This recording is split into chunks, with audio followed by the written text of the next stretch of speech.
Kwa majina naitwa Nyami Zero. Nitaongea tu kwa kifupi.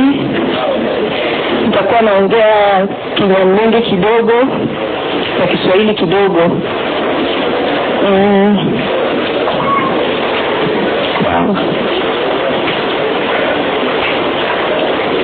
Nitaelezea, ninasema pole sana kwa familia yetu ya Nyamlenge. Wanatoka Bugogo sana na wengine tunatoka Kongo, na nasema poleni sana kwa familia yetu watoto wao walikufa ile wakati, wazazi wote walipoteza familia zao, na nasema poleni sana. Naelezea venye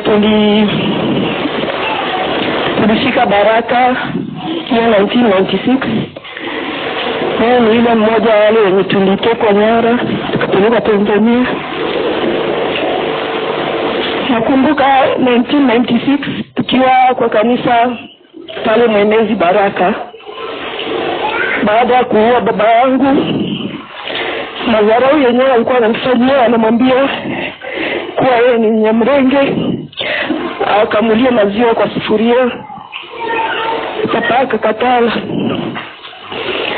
Hiyo wakati walidunga babangu kisu akamuua.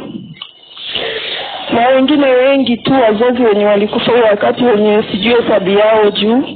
Wakati nilifika Baraka niliangalia wazee wenye walikuwa wamebeba tate.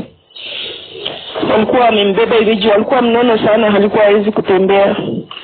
Sasa wale wazee wenye walikuwa wanaenda wakibeba, wakishikana mikono hivi,